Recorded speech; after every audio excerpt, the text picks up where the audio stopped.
vinde por meio da poderosa intercessão do Imaculado Coração de Maria, vossa amadíssima esposa. Vinde, Espírito Santo, vinde por meio da poderosa intercessão do Imaculado Coração de Maria, vossa amadíssima esposa.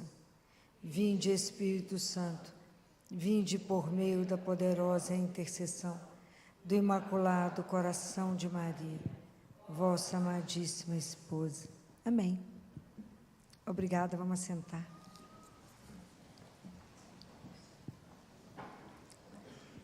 Esse mês é o mês de junho, né? E o mês de junho é consagrado ao Sagrado Coração de Jesus. A devoção ao Sagrado Coração de Jesus é muito antiga na igreja, muito antiga. Isso é desde São Gregório, desde Santo Agostinho. Na Baixa Idade Média, foi a Santa Gertrudes, foi uma grande santa. Mas ela pegou um impulso, foi quando ele apareceu para Santa Margarida Maria Alacoque, que falou com ela: quer trocar de coração comigo? Pode imaginar isso? A gente não dá para imaginar, pôr o coração na mão e fala: troca comigo de coração. Mas foi o Papa Pio IX que instituiu essa festa liturgicamente. E essa festa do Sagrado Coração de Jesus é celebrada na primeira sexta-feira depois do Corpus Christi. Então, é nessa sexta, né? Por que o coração de Jesus fica por lá de fora do corpo? Nós devíamos ser mais de 10 milhões de vezes. A gente passa, né? Passa a mão.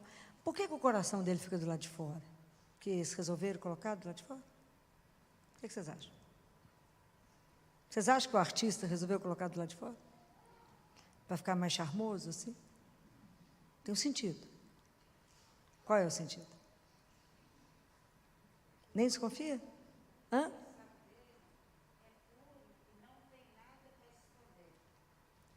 Também, mas é a grandeza do amor dele.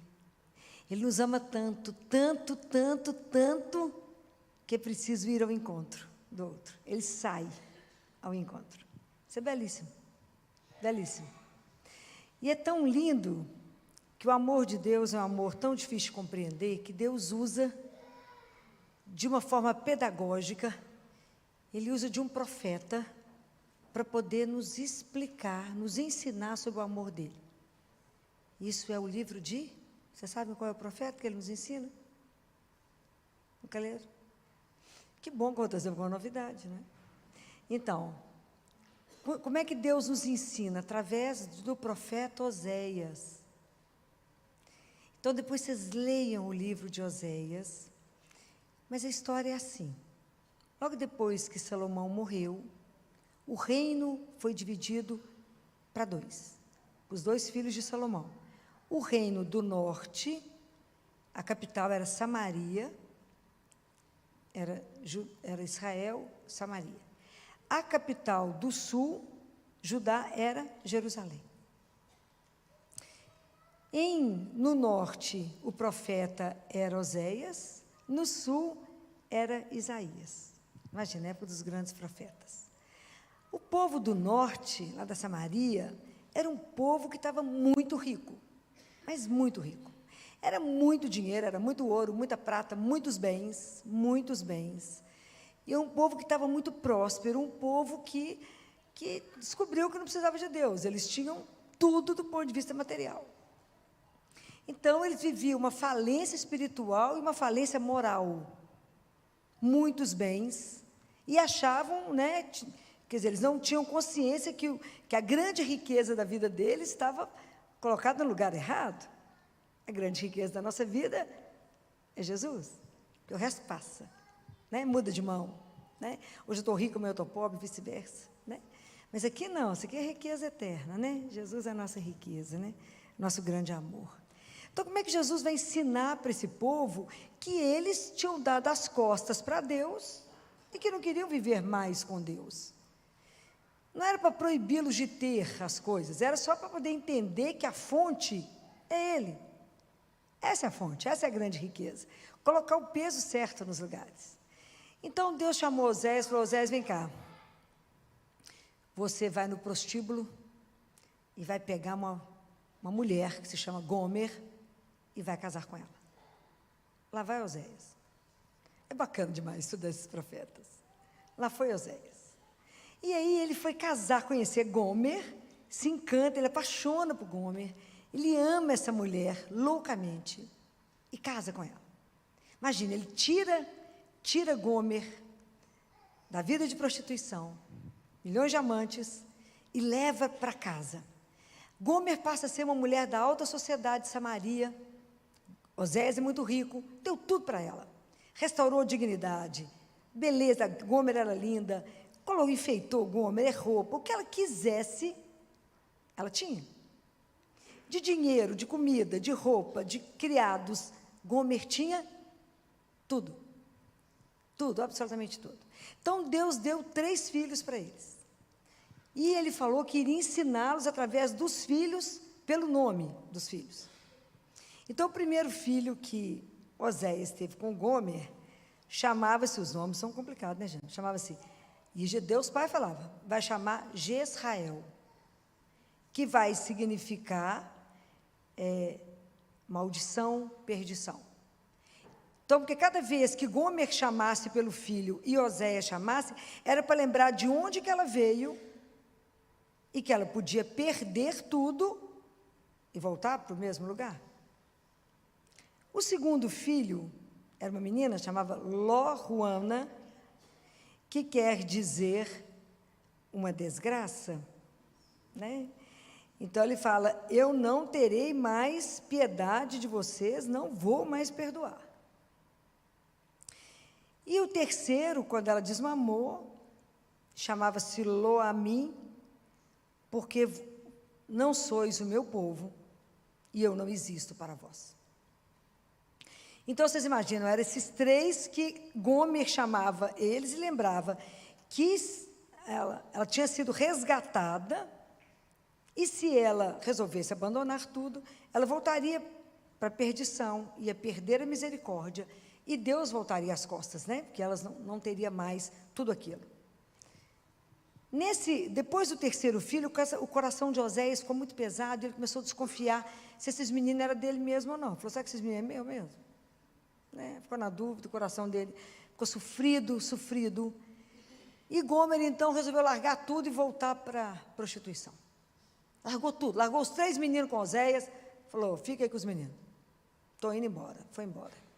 Foi embora, arrumou mais um amante, entrou para a vida de novo da prostituição, perdeu tudo. Oséias ficou sabendo que ela estava passando fome, que a situação não estava boa, que ela tinha perdido as joias, a riqueza e tudo. Oséias vai atrás do amante e fala aqui, o seu amante dela. Então aqui fica com a minha prata e meu ouro, mas cuida dela. Dá para ela as roupas, cuida dela, veste ela, dá tudo de volta para ela. O amante falou, mas como é que é isso? Como é que você vai?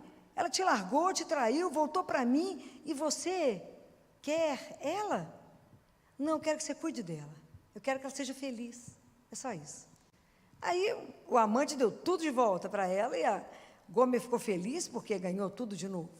Mas o dinheiro acaba, as coisas acabam. Ela largou esse que não tinha mais nada para dar para ela, arrumou outro, porque ela não tinha ideia que era Oséias que estava mandando tudo. Aí arrumou outro amante. O outro amante não tinha o que fazer, tinha dinheiro. O que ele fez? Falou, vou vender ela como escrava. Na época a escravidão era institucionalizada, então põe ela, colocou ela nua e colocou ela para ser leiloada, porque com o dinheiro dela eu vivo bem. É bonita, eu vendo ela, vou pegar um bocado do dinheiro dessa mulher para mim. E assim ele pôs ela nua para ser vendida. Quem estava no leilão? Oséias. Estava esperando o povo dar o valor. Quando eles deram o valor, ele arrematou por 2 vezes o valor.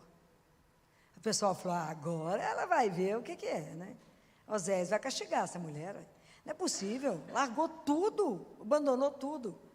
Oséias buscou ela de volta, restaurou a dignidade dela, alimentou-la de novo, colocou as roupas lindas nela, deu as joias para ela, mas deu uma coisa espetacular para ela. O que foi? O que vocês acham que ela deu para ela?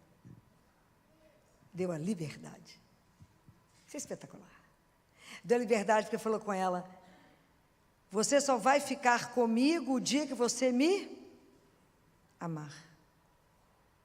Para o amor a gente não pode obrigar, né? Pode? Não. Então vocês observem que do ponto de vista pedagógico, Jesus vai nos ensinando o amor dele, porque se ninguém conseguir compreender o amor de Oséias por aquela mulher, ninguém consegue compreender o amor de Deus por nós.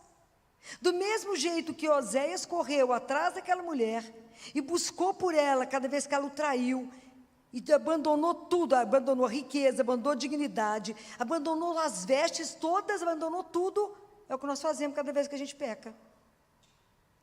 É espetacular.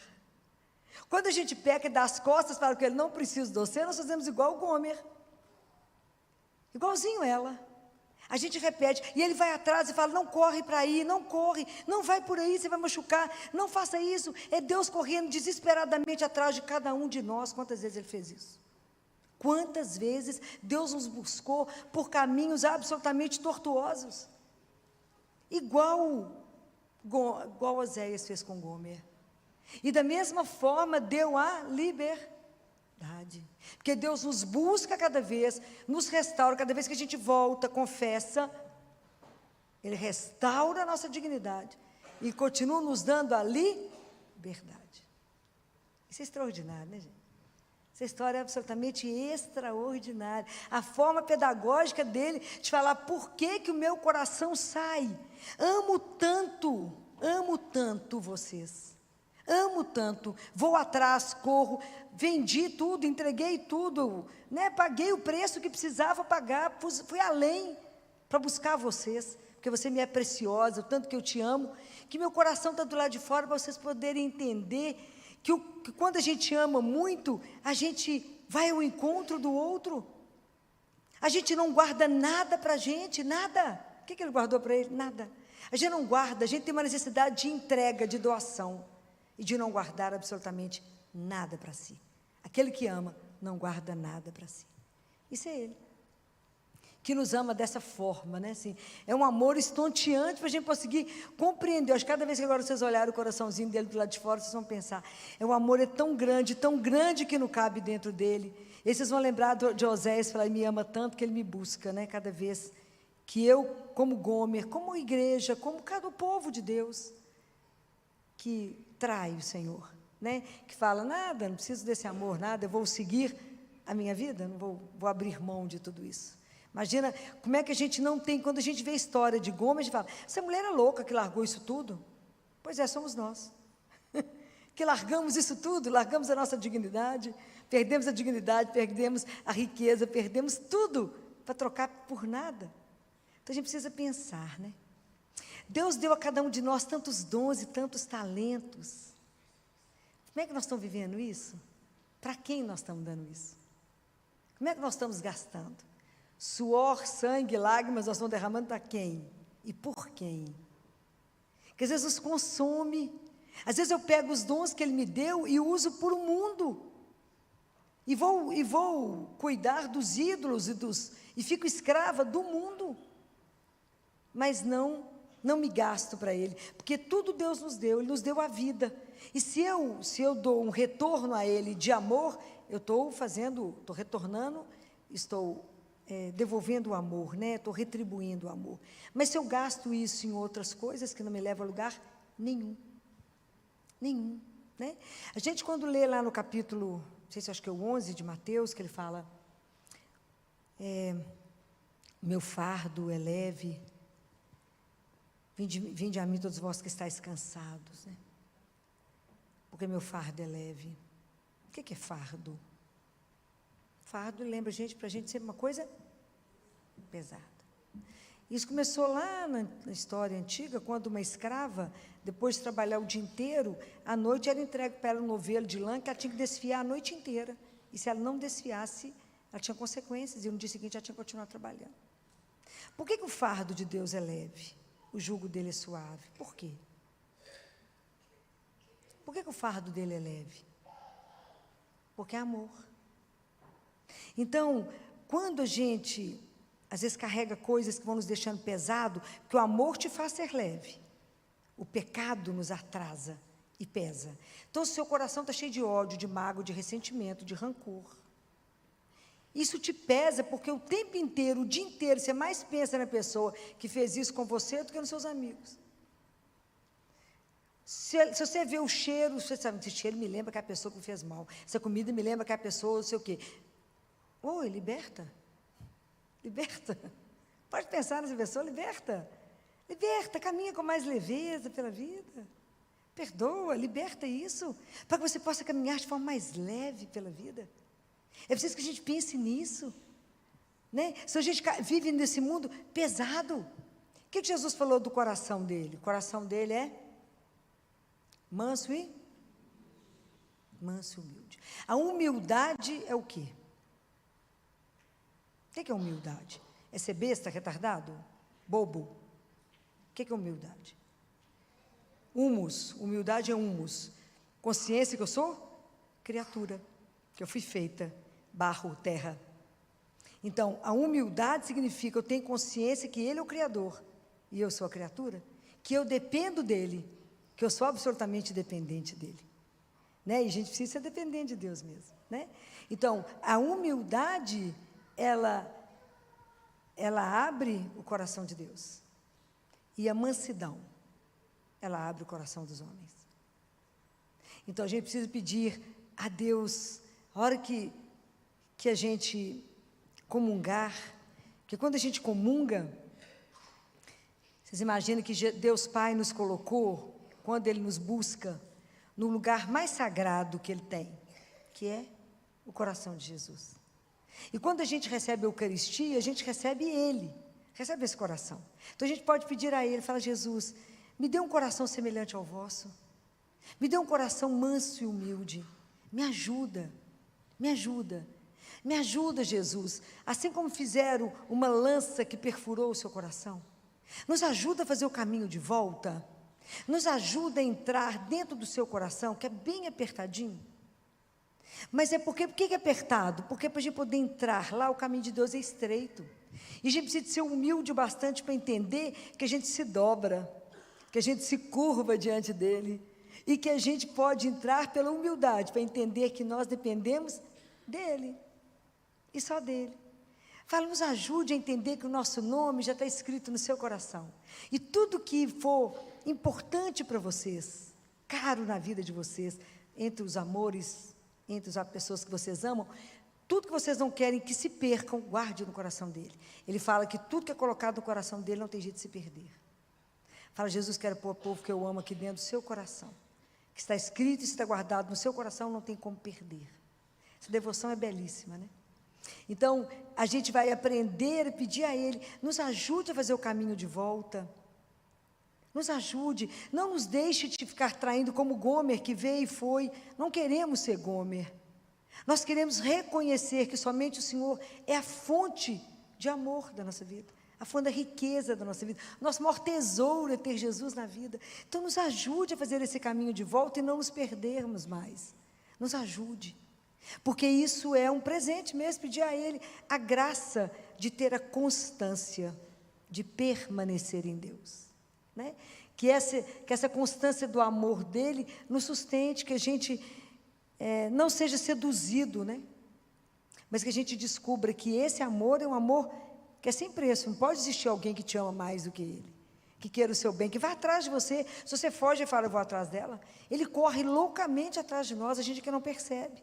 O quanto que Deus faz todo o esforço para nos trazer de volta, porque Ele sabe exatamente que se a gente der as costas, vai acontecer conosco o que aconteceria com Gomer, a nossa maldição, a nossa desgraça. E Ele deixa de ser o nosso Deus, dá as costas e nós vamos perder para sempre. Então isso é tão sério, porque Ele mostra exatamente como é que temos a opção de estar com Ele, o que pode acontecer se a gente der as costas e falar, não quero. Ele respeita, porque Ele deu a liberdade. Isso é belo demais, é muito belo. Não pode ter um Deus tão doce quanto esse, que nos ensina do amor dEle através do livro de Oséias. Porque vocês é que são esse povo que me trai, que me abandona, que se perde nas aventuras materiais e me esquece. Deus não te proíbe de ser rico. Só que a nossa maior riqueza é essa aqui. Que nós não vamos levar nem um real para lá de lá, lembra disso? Não leva lá nem um real. Mas essa aqui, ó, esse amor, corresponder a esse amor. Então a gente tem que pedir a Ele hoje, mas Jesus, coloca meu coração dentro do seu, eu quero entrar pela fenda, bem estreita, eu quero entrar. Mas transforma o meu coração. Transforma o nosso coração, de forma que, como o seu coração é o único que se rasga, né? Aquele ó sangue e água, não foi furado ali, não foi perfurado? Que jorraram do coração de Jesus, que é a fonte de misericórdia para nós. Então, que coloca a minha miséria, que misericórdia é isso, é a minha miséria dentro do coração de Deus, né? Misericórdia é isso. A nossa miséria dentro do coração dele. Então a gente reconhece a nossa miséria e fala com ele: eu vou colocar meu coração do jeito que ele está, na miséria, para que o Senhor transforme ele para ser aquilo que o Senhor sonhou que poderia ser. Quando Jesus aparece para Santa Margarida e Maria Alacoque, ele fala para ela de 12 promessas. Vocês conhecem isso? Das 12 promessas que ele faz, para quem tem as imagens lá, para quem nas primeiras sextas-feiras do mês comungam, não é? Vocês sabem disso? Da missa da primeira sexta-feira do mês, que é do Sagrado Coração de Jesus, a comunhão reparadora, e nós fazemos a adoração noturna do lar. Então, a primeira quinta, que vai anteceder a sexta, Jesus pediu isso a Santa Margarida, que fizesse companhia para ele na hora que foi mais difícil, que foi a hora que ele lutou contra os nossos pecados, foi quando ele suou sangue, de 11 à meia-noite. Então, a gente faz isso pela internet, com as famílias. Dessa última vez, até o padre estava junto com a gente, que com o Santíssimo Exposto, a gente reza de 11 à meia-noite, fazendo companhia para Jesus. Existe o livro da Hora Santa de cada mês do ano. É maravilhosa. Você faz, né, com a gente? Então, a gente reza isso, é belíssimo, é belíssimo. Então, a gente passa de quinta para sexta em adoração, de dentro de casa eu faço pela internet com as pessoas, né? Cada mês é uma coisa mais linda do que a outra que ele faz. Mas ele faz 12 promessas que eu quero lembrar para vocês. Depois, se a Paty quiser colocar no Instagram, para que vocês não se esqueçam. Então, a primeira promessa que ele faz é essa: a minha bênção permanecerá sobre as casas em que tiver exposta e venerada a imagem do meu Sagrado Coração. A gente antes era criado lá no interior com um quadro que tinha a imagem do coração de Jesus e de Maria. Depois ficou brega, né? Não usava mais, né? Assim, vocês estão rindo? Estou falando mentira? Estou não. Fala, não, coisa mais brega essa imagem. Ó, a gente não sabe de nada.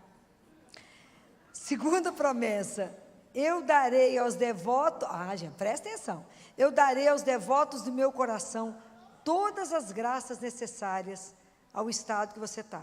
Se você for casado, se você for um leigo consagrado, se você for um sacerdote, as graças que te são necessárias, eu darei todas. Foi ele que falou, foi eu não. Estabelecerei e conservarei a paz em suas famílias. O quanto nossas famílias estão precisando de paz.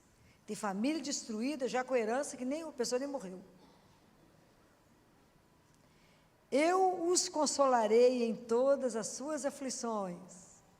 Pode vir um consolo igual dele? De jeito nenhum. Quinta promessa: serei refúgio seguro na vida e principalmente na hora da morte. Tem gente que a gente fala assim, não, vou morrer, que medo. Mas eu serei o seu refúgio seguro na hora da morte. Se eu tenho esse refúgio seguro, tem medo de quê? Nada. Sexta, lançarei bênçãos abundantes sobre os seus trabalhos e empreendimentos. Alguém está precisando de bênção no trabalho? Os pecadores encontrarão em meu coração fonte inesgotável de misericórdia. Acabei de falar da misericórdia do coração dele. As almas tíbias, aquele povo que, você crê em Deus? Ouvi falar. Aquele povo que você sabe, isso é aquilo que Jesus fala, seja quente ou frio, se você for morno eu te vomito. Ele fala isso em Apocalipse. Ele fala, as almas tíbias, esse povo nessa fraqueza da fé, vão tornar-se tão fervorosas, tornar-se-ão fervorosas pela prática dessa devoção. As almas fervorosas subirão em pouco tempo a uma alta perfeição. 10ª promessa: darei aos sacerdotes que praticarem especialmente essa devoção o poder de tocar os corações mais endurecidos, porque tem coração que é só misericórdia do Senhor, mas nada, né? As pessoas que propagarem esta devoção terá o seu nome inscrito para sempre no meu coração. 12ª promessa: a todos os que comunguem nas primeiras sextas-feiras de 9 meses consecutivos, darei a graça da perseverança final e da salvação eterna. As promessas são promessas de um Deus que não mente. Então, não sei se a Paty quer ficar com elas. Você já pegou? Você está esperta demais. Então, são as promessas do coração dele, para que a gente lembre que eu acho que a gente tem que ter amor e devoção a Jesus, mesmo que ele não prometesse absolutamente nada, nada. É simplesmente pelo tanto que ele nos ama, por tudo que ele é, né? Por tudo que ele faz por nós, né? O tanto que ele derrama misericórdia, o tanto que ele cuida da gente, o tanto que ele nos escuta, né?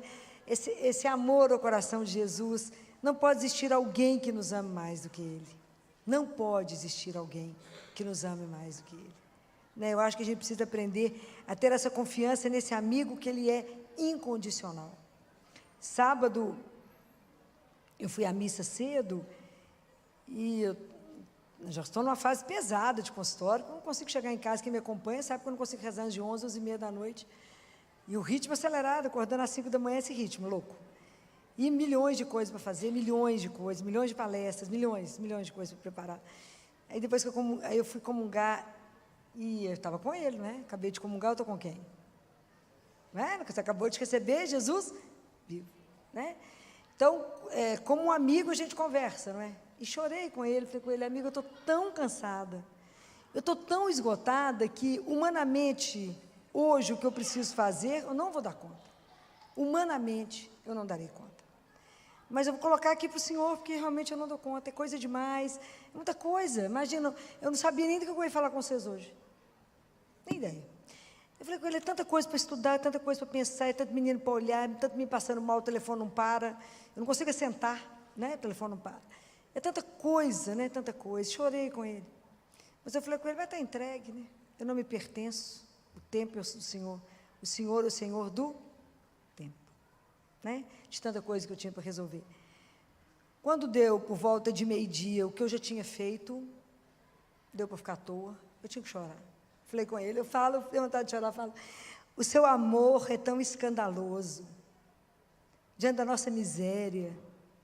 O senhor fala: minha filha, eu vou te falar uma coisa, foi ele que mandou falar isso hoje, assim, do Sagrado Coração, que foi o que ele falou para a Faustina: não vai para a palestra, não, Faustina, que o que você vai escutar em 1 hora, eu te dou em 1 minuto.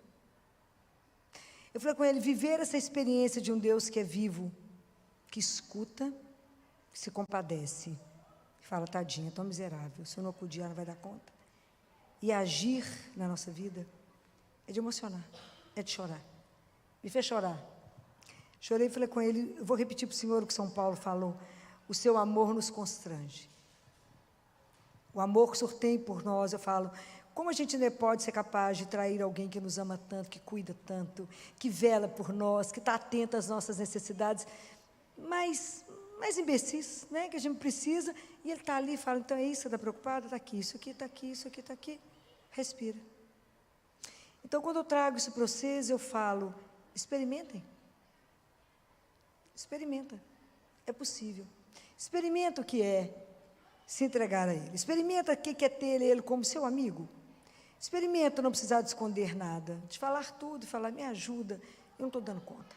Quando eu falo com Ele, eu vou desistir dessa vida, vou desistir de um tanto de coisa, vou parar de falar, vou parar com isso, Jesus, estou cansada de passar estudando tanto, sábado e domingo, eu vou parar. Quando eu falo: eu estou morta, eu falo: eu te acalmo, eu te descanso, vinde a mim, todos vós que estáis cansados.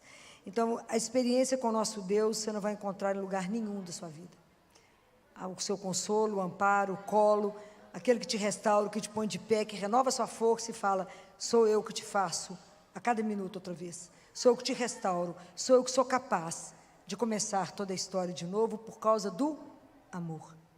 Pelo amor, eu te busco, eu cuido, eu te alimento, te sustento, até o nosso encontro definitivo. Que vocês, que nessa noite, por intercessão de Nossa Senhora, que viveu com Ele, né?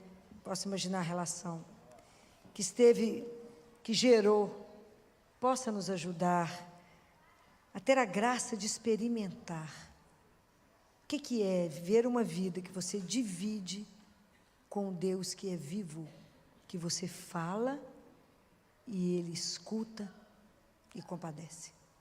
Que vocês possam experimentar esse amor tão grande, que é incapaz de conter dentro do corpo dele. Deus hoje busca pelo seu amor, pela sua presença, pela sua vida, por uma única razão, porque Ele quer te ver feliz. É o que Oséias falou para o amante. Eu só quero que ela esteja bem, eu só quero que ela esteja feliz. Nunca duvidem disso. O que Deus quer para você? Que você seja feliz. Que vocês tenham a coragem, a ousadia de corresponder a esse amor. Louvado seja nosso Senhor Jesus Cristo.